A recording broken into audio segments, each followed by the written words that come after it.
Tumekuja tutembelee hapa msitu wa Pugu Kazumzumbi kama maarufu, ili watu wapate ile refreshment ya kuona ukijani, ambao baadhi ya wanasaikolojia wanasema ukijani unasaidia kuweka akili sawa. Tour yetu baada ya kuuliza baadhi ya walimu, wamefurahia, wameenjoy na wanaamini kabisa baada ya kumaliza muhula huo kwanza, muhula ujao watapiga kazi kwa uhakika, kwa weledi hali ya juu, kwa maana ya kuwafanya vijana wetu watoke kwenye hali ya kufaulisha zaidi. Kimsingi tunashukuru kwanza mapokezi ya pale ofisini, tumepokelewa vizuri, tumepata magaidi ambao wametuongoza vizuri, tumepanda mlima kwa kilomita 1 ambayo ni ya kwanza, na baadhi wengine wamepanda upande wa pili wa kilomita 2.5. Kiujumla tumeenjoy.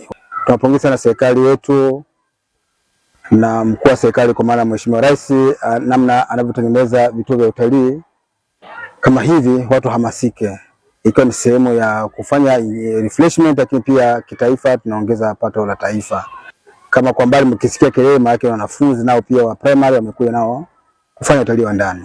Kwa na hamasisha sana watu tuje kufanya utalii wa ndani. Ni sehemu ya kuongeza pato la taifa, lakini pia enjoyment kwa vijana wetu na walimu wetu.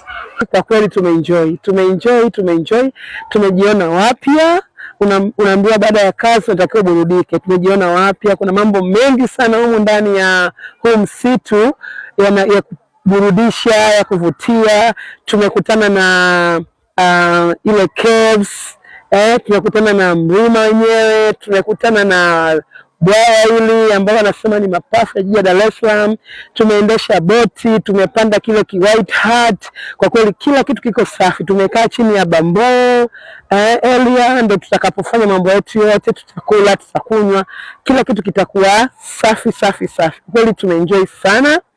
Na walika watu wengine, watu wafanya kazi wa sehemu na idara mbalimbali, wanafunzi, wote wale solonga asili ya Tanzania na watu wengine ambao hata sio Tanzania, waje kwa ajili ya kutalii. Kwa kweli wataenjoy, watafurahia kama sisi ambavyo tunajiona tuko wapya kabisa, yani so fresh, tumeenjoy sana.